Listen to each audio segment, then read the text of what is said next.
तुझी पीर अज मूं मानू मोकलियो है ठा लाए। जकड़े वो जिद छड़े तो पे अज असांजे विच में ठा थी वेंदो। असांजे निकाह जो तो छा सोचियो आहे? असां कोमल असांजो निकाह रात थींदो। छा तू इन सां निकाह करण वारो ही चाकर? कोमल मुझे सहारे घर छड़ियो है। मां इनके लावारिस नथो छड़े सका।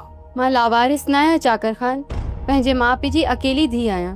मुंहिंजे हिस्से में भी एतिरी दौलत आहे जितरी तव्हां वटि आहे। कोमल मां तोखे तुंहिंजी मिल्कियत जे करे हिते वठी न आयो।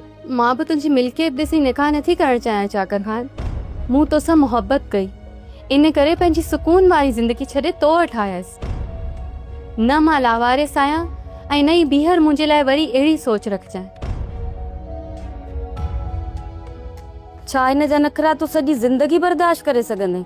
सुरर बेगम, चाकर खान पान नाज़न सां पलियल आहे, सो कंहिंजा नखरा बर्दाश्त न कंदो। जेकॾहिं इज़त सां हिते रहंदी त इज़त मिलंदसि। घणा नखरा करण वारो हिते रही न सघंदो।